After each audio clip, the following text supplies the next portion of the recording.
See the case number second. Case number second is if the profits before interest for the year amounted to rupees 3,000. Profits are less and interest on loan is 3,600, that is more.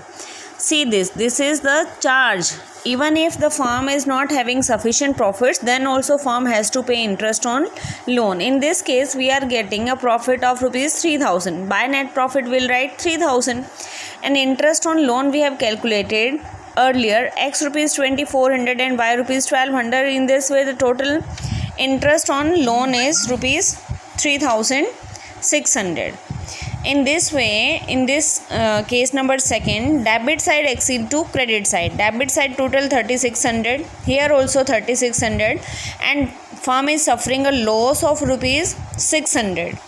So this loss will be transferred to now profit and loss appropriation account. Profit के case में तो क्या था, हम इसको credit side transfer कर रहे थे, जैसे हमने पिछले वाले में किया. By profit and loss account 17,400 का हमारे पास प्रॉफिट आया था इन केस नंबर फर्स्ट. लेकिन यहाँ पर लॉस है, तो लॉस कहाँ पर ट्रांसफ़र होगा, debit side of profit and loss appropriation account. और लॉस के केस में कैपिटल्स रिड्यूस होंगी.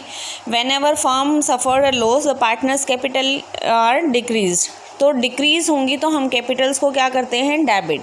तो लॉस को डिस्ट्रीब्यूट करने की एंट्री क्या हो गई, partners capital account debit to profit and loss appropriation account. So profit and loss appropriation में क्रेडिट साइड हम इसको डिस्ट्रीब्यूट कर देंगे बाय पार्टनर्स कैपिटल अकाउंट. 600 को डिस्ट्रीब्यूट करेंगे in the ratio of 2:3. So we will get 240 loss for X and 360 to Y. In case number third, let's see the case number third. Now we are doing case number 3. In case number third, if the profit before interest for the amounted rupees 5,000, before interest firm is earning a profit of rupees 5,000. So 5,000 we will prepare profit and loss account first. By net profit rupees 5,000. Interest on loan same 2,400, 1,200. In this way we are calculating, we are having a profit 5,000 credit side total and 5,000 debit side. 5,000 minus 3,600 rupees 1,400 sorry.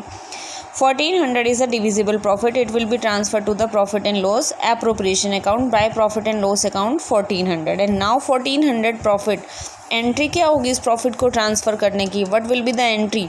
Profits अगर partner capital account में transfer होते हैं तो हमारी entry होती है profit and loss appropriation account debit to partners capital account. क्योंकि profit मिलने से पार्टनर्स कैपिटल इंक्रीज़ होती है, और जब भी पार्टनर्स की कैपिटल इंक्रीज़ होगी हम उसको क्रेडिट करेंगे, डिक्रीज़ होगी तो हम उसको डेबिट करेंगे. So 1,400 will be divided in the ratio of 2:3, 560 and 840. यहाँ पर both sides total will be equal 1,400. Okay, so this is case number third. Now come to case number fourth. Case number 4 is if the loss before interest for the year amounted to rupees 1,400. Now in this case loss is given, firm is not having not net profit. यहाँ पर तो हमारे पास क्या था, net profit था, but in this case firm is having a loss. तो loss है तो यहाँ पर ट्रांसफ़र होगा to net loss, and loss is given rupees 1,400 loss.